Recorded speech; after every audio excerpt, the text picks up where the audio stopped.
Então eu mostro isso também, aqui eu provo isso, simplesmente com essa notícia. Aquecimento global lá longe, olha que patifaria, né? Então, como a Terra, o cara está dizendo aqui, né, ele já está se contradizendo, como a Terra, a maior lua de Netuno, que é Tritão, também está aquecendo, só que as causas são um pouco diferentes.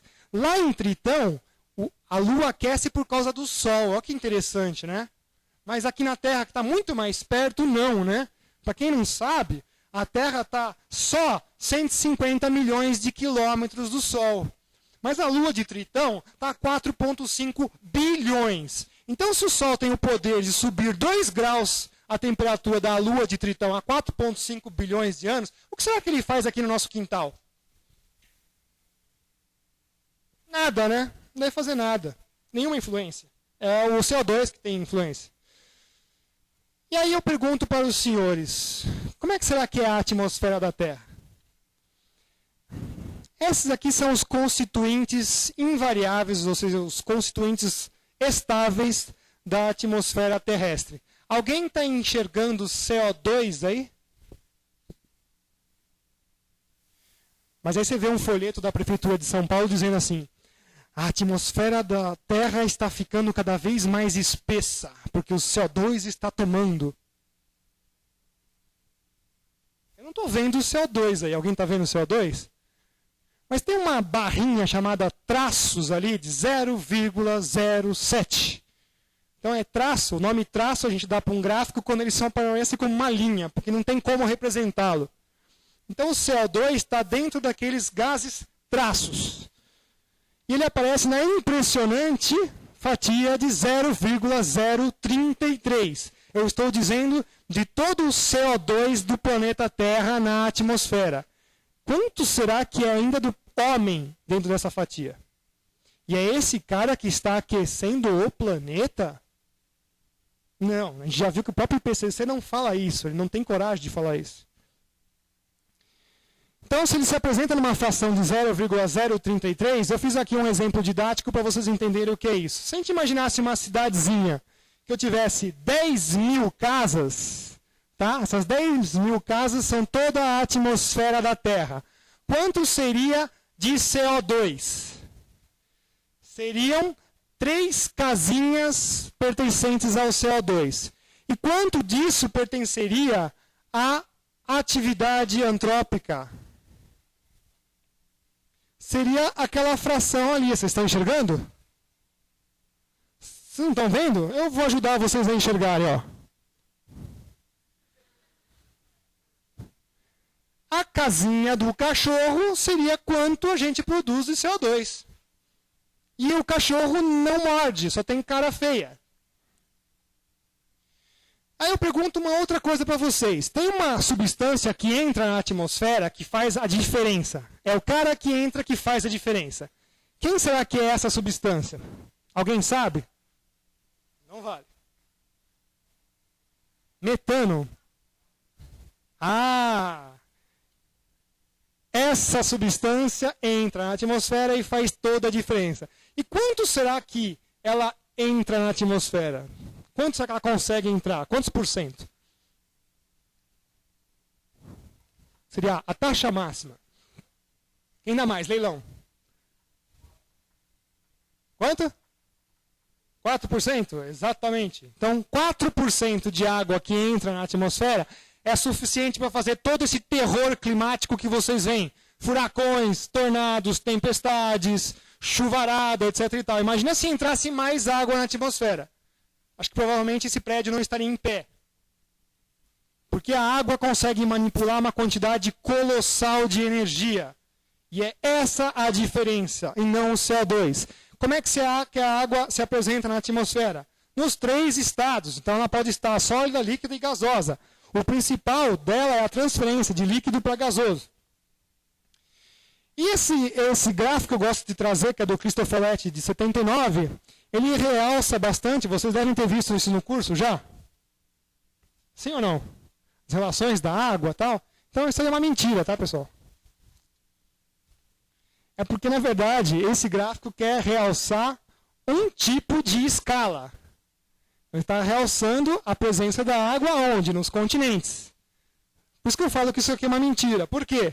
Porque, na verdade, o nosso planeta é quase que 3/4 dele cobertos por água. Então, quem é que faz contato com a atmosfera da Terra? Os continentes ou os oceanos? A relação é de 3/4, de 4 para 3. Então, 3 partes de oceanos para 1 de terras faz contato com a atmosfera. Então, quem manda nessa porcaria de planeta é o planeta... Ih, não vai dar. Planeta é atmosfera e oceanos. Eles estão com uma plaquinha de 30 minutos. Socorro. Então, desses constituintes todos aqui, o vapor, a atmosfera da Terra, quando a gente coloca aquelas porções, a gente está excluindo o vapor de água. Só que justamente o vapor de água é o cara que mais trabalha com a energia. E 3/4 da superfície da Terra tem água. Olha só que interessante. Essa atmosfera, chamada atmosfera padrão da Organização Meteorológica Mundial, ela é usada para estudos. Só que a atmosfera real tem água. Então, olha só que interessante. O IPCC usa uma atmosfera que não tem água.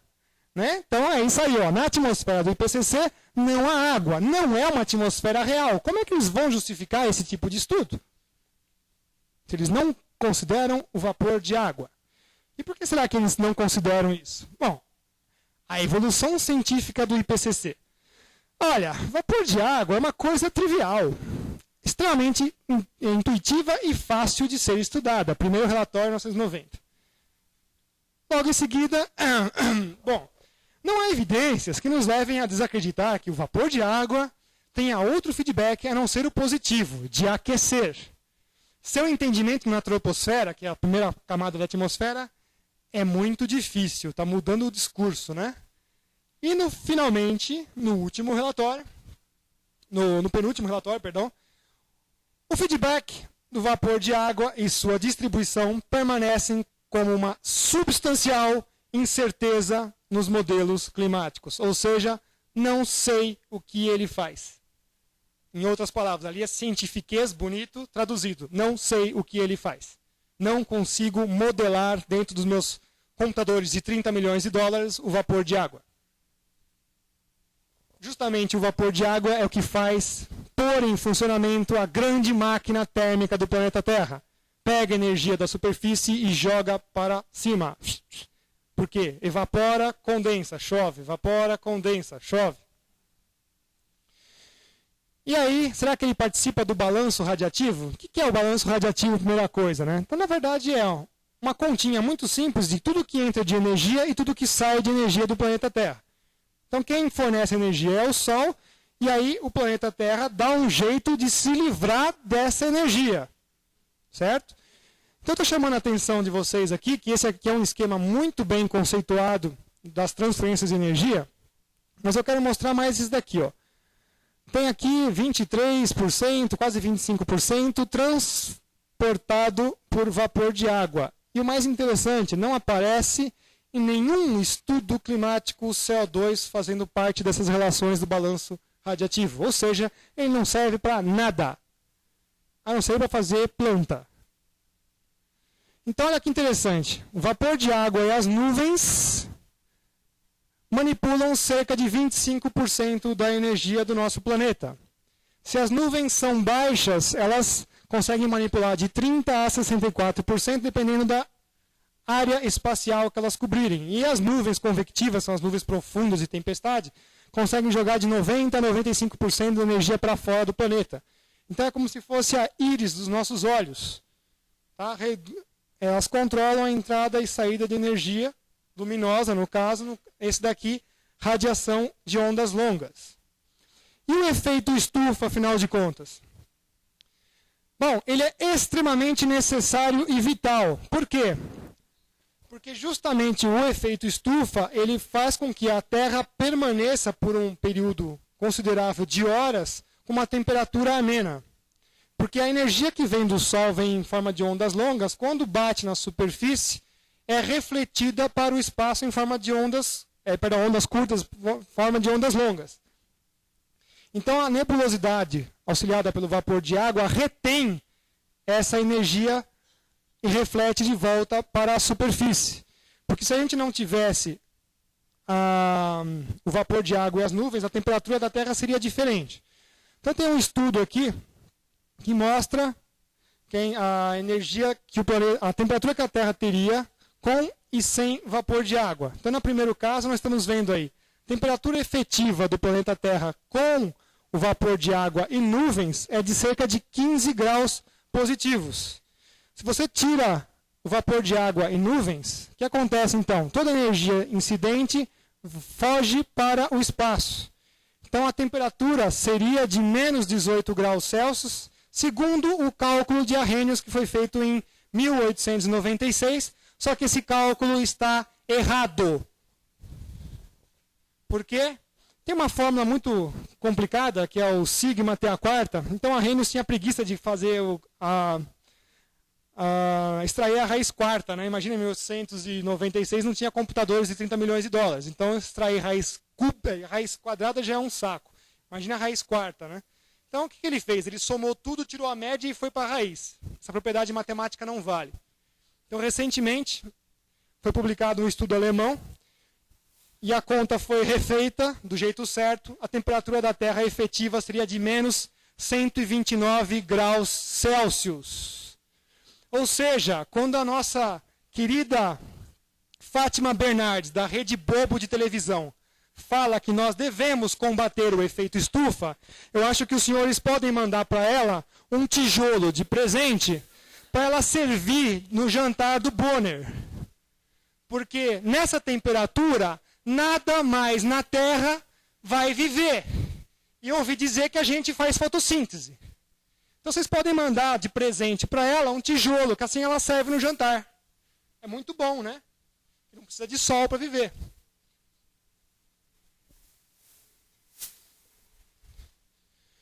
Bom, e aí? O poder da mídia em cima de tudo isso?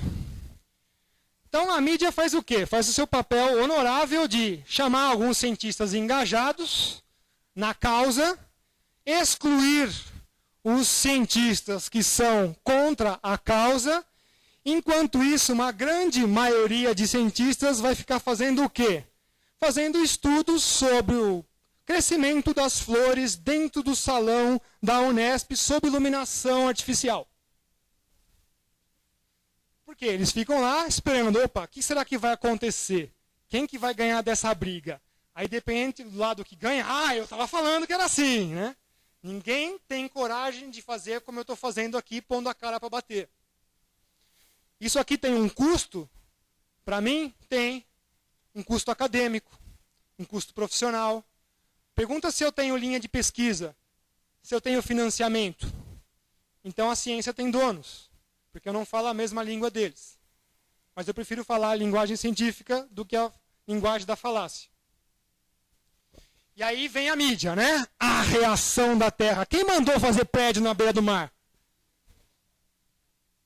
Ué, mar é ali, por isso que é piscina. Passa um ciclone, mar balança, 7, 8 metros. O que vai acontecer com o prédio? Vai tomar porrada. Não tem jeito, não é o mar que está subindo, é uma situação anômala do mar. Quem mandou fazer o prédio lá? Não, aquecimento global vai subir os oceanos. Então, o que os caras estão fazendo em Dubai?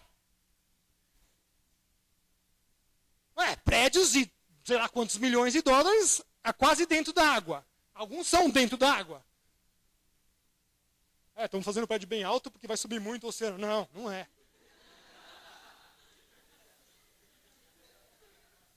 Teve uma do Greenpeace, né?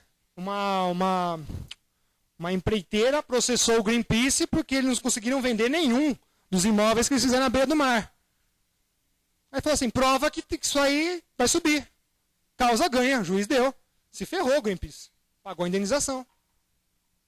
Não dá para provar nada disso.